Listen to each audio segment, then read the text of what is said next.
We got to the place that we parked the car and found that the car was not where we left it.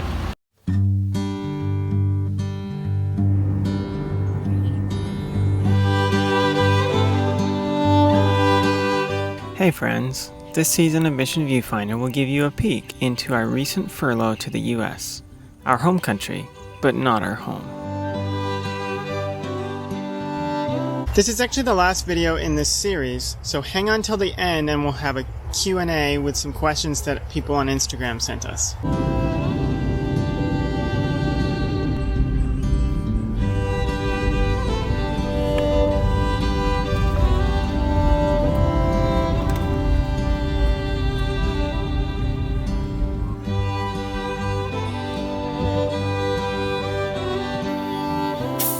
Right now we are more or less halfway from Bangkok to home, and it's taken a lot to get here actually.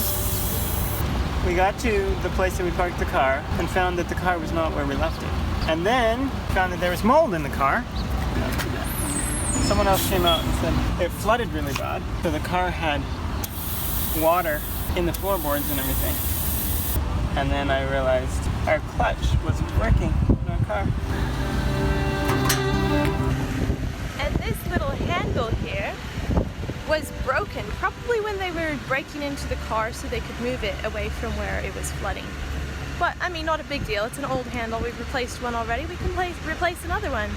The clutch wasn't working, and I called my friend Travis and asked him about the clutch, and he told me some very, very useful information. And then I took my crescent wrench and banged around under the hood in the right spot. Yes, as one does. Thank you for the comments from the peanut gallery. And then the clutch worked. It was like magic. We got in the car and we're driving along. And we pulled out onto the road, which was a very narrow street with lots of cars in front of me. And the clutch no longer worked.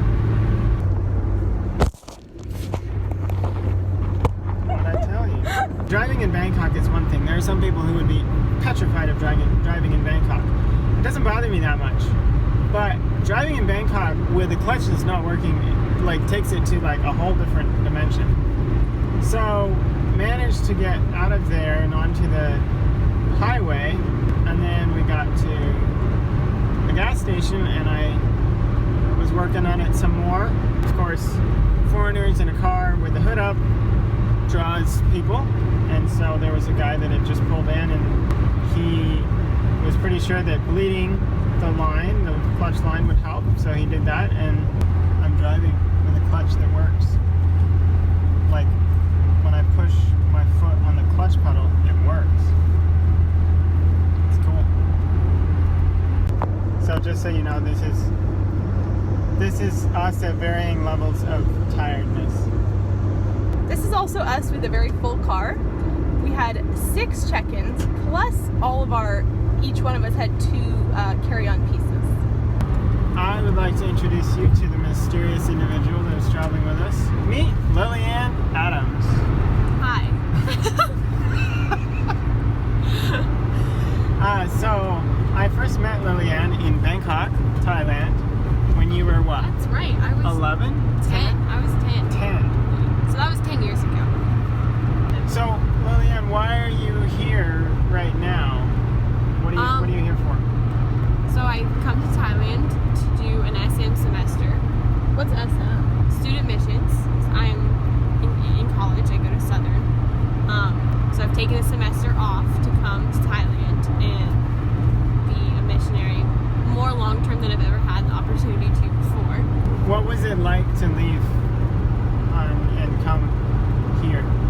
So that was probably the biggest thing that I was torn about, like leaving wise, was just leaving my people, I guess, my family and my close friends and my boyfriend. So that was definitely the hardest part so far, was saying goodbye and just wrestling with that and being able to come to terms with, like, you know, in the grand scheme of time, 4 months is not that long at all. How do you want to grow? What do you want to learn? What do you want to focus on in your time? I feel like we give tithe and stuff, right, as a way to give back to God from our earnings.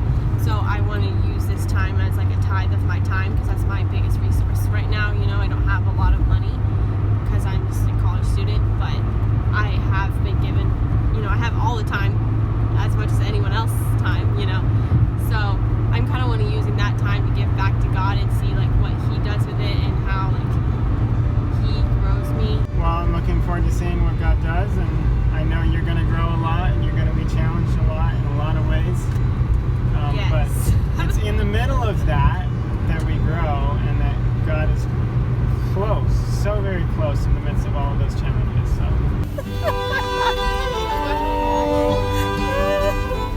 This is absolutely hilarious.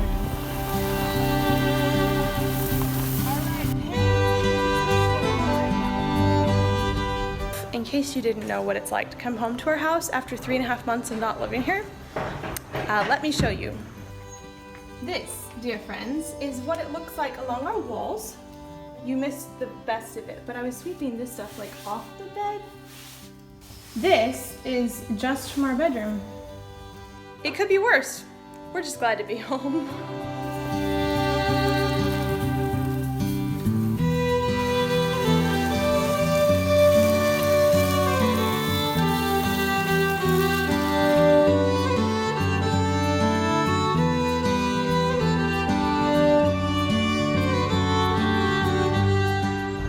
Elena asked, where do you usually stay and what do you usually do on furlough? We usually stay with friends or family. We travel a lot, we visit a lot of people, and we speak in churches and at faith camps. Carissa asked, do you get reverse culture shock? What do you do to deal with it? We actually didn't get as much reverse culture shock as we thought we might, but I did deal with some. And I would say that really the thing that I found the most helpful is to not focus on it and become obsessed with how wrong you think what they're doing is, but really to just think it through objectionally and realize that there's a lot of different ways of doing things, and a lot of things really are just culture, and that's okay to be different. Carolyn asked, what food did you enjoy that you can't usually eat? We really enjoyed getting to eat some of the fruits in America, like strawberries and blueberries and peaches. Those are the kind of things that we can't really get over here, and so it was special to get those. Also, we can get it over here, but we don't usually because it's expensive, and that is chips and salsa. Rachel asked, how many miles did you drive? We drove 10,000 miles in just 2 months of our furlough. Sarah asked, what was the hardest part about being back that surprised you? The fact that time went by so fast, and we tried to pack way too much into our time. So it was kind of tiring, sometimes kind of stressful. It was still great, but yeah, that was the hardest part, was just being so busy and trying to fit so much in. Rachel asked, how many different beds did you sleep on during furlough? 26. And our one and only true and false from Sarah was, the best part of being here was seeing people you missed. True. And that brings us to the end of the series of videos about our furlough in the States. Do us a favor, let us know in the comments which one was your favorite, and if you like this new style of having the seasons, just let us know. We'll see you next time. God bless.